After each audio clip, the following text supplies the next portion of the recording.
চলুন একদম সরাসরি ডুব দিই উইলিয়াম শেক্সপিয়ারের শেষ জাদুকরী নাটক দ্য টেম্পেস্টের দুনিয়ায়। এই নাটকের ভেতর আমরা দেখব প্রতিশোধ, ক্ষমা আর মায়ার এক অসাধারণ গল্প। নাটকের শুরুটাই কিন্তু বেশ নাটকীয়। ভাবুন একবার, মাঝ সমুদ্রে একটা ভয়ঙ্কর ঝড়, আর সেই ঝড়ের কবলে পড়ে একটা জাহাজ ছিন্ন ভিন্ন হয়ে যাচ্ছে। জাহাজে আছে রাজ পরিবারের লোকজন, চারদিকে শুধু হাহাকার আর বাঁচার জন্য চিৎকার। কিন্তু আসল ব্যাপারটা কি জানেন? এই ঝড়টা কিন্তু কোনো সাধারণ প্রাকৃতিক ঝড় না, এটা তৈরি করা হয়েছে জাদু দিয়ে। আর এখানেই তো আসল প্রশ্নটা চলে আসে, কে তৈরি করলো এই ঝড়, আর কেনই বা করল?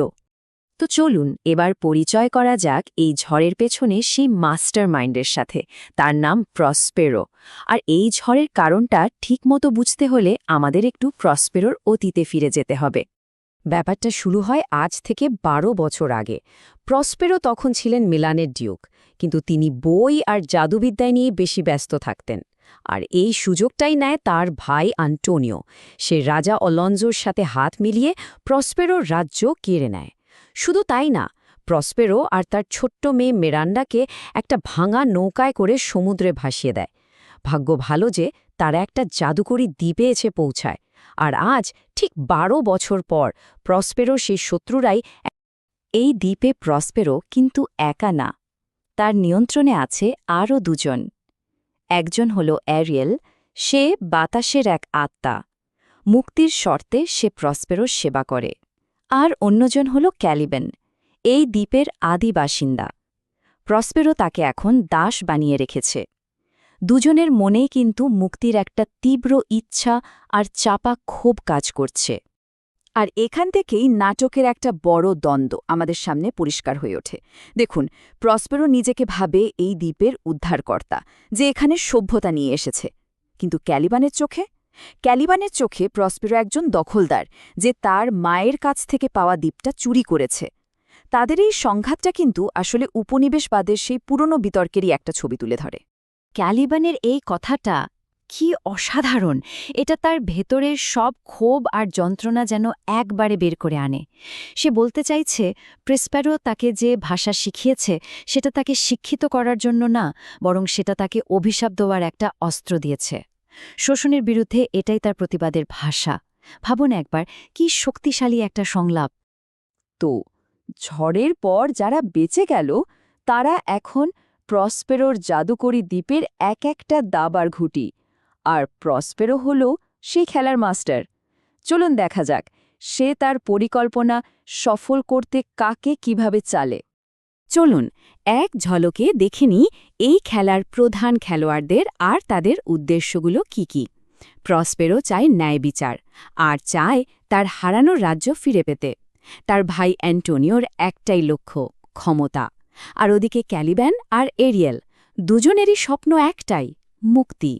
প্রসপেরো কিন্তু তার জাদুর ছকটা খুব দারুণভাবে সাজিয়েছে। সে দ্বীপে আটকে পড়া মানুষগুলোকে ৩টা আলাদা দলে ভাগ করে দেয়। প্রথম দলে রাজপুত্র ফার্ডিনান্ডকে সে আলাদা করে নিয়ে আসে মিরান্ডার কাছে, আর সেখান থেকেই শুরু হয় একটা প্রেমের গল্প। দ্বিতীয় দলে অ্যান্টোনিও উস্কানি দেয় রাজা অ্যালোনসোর ভাইকে, যেন সে রাজাকে খুন করে সিংহাসনে বসে। আর তৃতীয় দলে ক্যালিব্যান ২ মাতালকে সাথে নিয়ে প্রসপেরোকে খুন করার একটা বেশ হাস্যকর প্ল্যান করে। এত সব ষড়যন্ত্রণ আর বিশ্বাসঘাতকতার ভিড়েও কিন্তু নাটকে একটা খুব সুন্দর, বিশুদ্ধ ভালোবাসার গল্প আছে, ফার্ডিনান্ড আর মিরেন্ডার গল্প। চলুন এবার সেই গল্পটার দিকে একটু নজর দিই। কিন্তু প্রসপেরো কি ফার্ডিনান্ডকে দেখেই মেয়ের সাথে তার সম্পর্ক মেনে নেয়? একদমই না। সে ফার্ডিনান্ডের উপর প্রথমে বেশ কঠোর হয়, তাকে দিয়ে কাঠের বোঝা বওয়ানোর মতো কঠিন কাজ করায়। বাইরে থেকে দেখলে মনে হতে পারে এটা নিষ্ঠুরতা, কিন্তু আসলে এটা ছিল একটা পরীক্ষা। প্রসপেরো শুধু দেখতে চেয়েছিল মিরান্ডার জন্য ফার্ডিনান্ডের ভালোবাসাটা কতটা খাঁটি। আর মিরান্ডা, ও তো ফার্ডিনান্ডকে প্রথমবার দেখেই পুরোপুরি মুগ্ধ। তার কাছে ফার্ডিনান্ড যেন স্বর্গ থেকে নেমে আসা কেউ।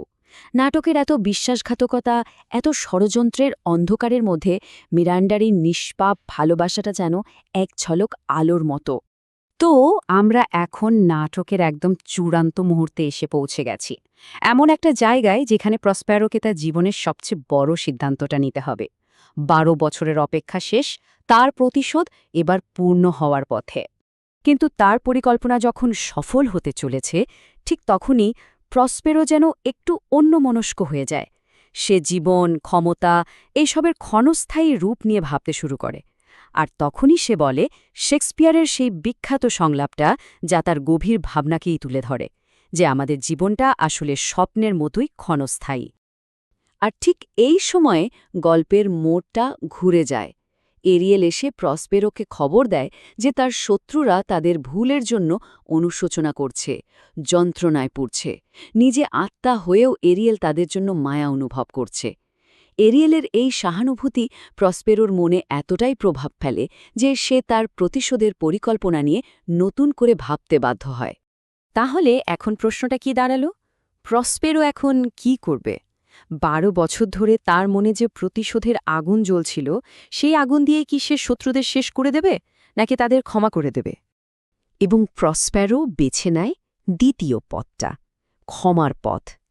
তার এই অসাধারণ সংলাপের মাধ্যমেই নাটকের মূল কথাটা আমাদের কাছে পরিষ্কার হয়ে যায়।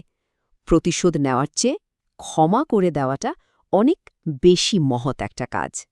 প্রসপেরোর এই ক্ষমার সিদ্ধান্তটাই সবার জন্য একটা নতুন আশার দরজা খুলে দেয়। চলুন দেখি কিভাবে সেই সাহসী নতুন পৃথিবীর শুরুটা হয়। এরপর প্রসপেরো সবার সামনে নিজের আসল পরিচয়টা তুলে ধরে। সে তার ভাই অ্যান্টোনিও সহ সবাইকে ক্ষমা করে দেয়। আর যে রাজা আলোনসো ছেলেকে হারিয়ে শোকে পাথর হয়ে গিয়েছিলেন, তাকে দেখায় যে তার ছেলে ফার্দিনান্ড শুধু বেঁচেই নেই, মিরান্ডার সাথে বসে দাবা খেলছে। কি অসাধারণ একটা পুনর্মিলনের দৃশ্য! আর মিরান্ডা, যে সারা জীবনই দ্বীপের বড় হয়েছে, সে জীবনে প্রথমবারের মতো এতগুলো নতুন মানুষ দেখে একদম মুগ্ধ হয়ে যায়। আর তখনই তার মুখ থেকে বেরিয়ে আসে সেই বিখ্যাত কথাটা, যা আসলে মানবতা আর ভবিষ্যতের উপর এক নিষ্পাপ আস্থা আর আশারই প্রকাশ। আর সবশেষে প্রসপেরো তার নিজের কাজগুলো সেরে ফেলে। সে তার শেষ শত্রু ক্যালেবানকেও ক্ষমা করে দেয়।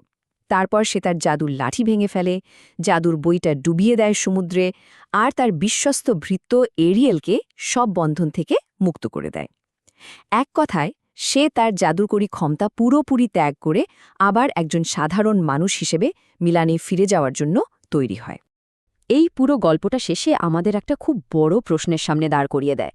প্রসপেরো, যার হাতে ছিল অসীম জাদুকরী ক্ষমতা, সে স্বেচ্ছায় সেই ক্ষমতা ছেড়ে দিল। তাহলে আসল শক্তিটা কিসে? ক্ষমতা অর্জন করে সেটাকে ধরে রাখায়, নাকি সঠিক সময় সেই ক্ষমতা ত্যাগ করার মহত্বের?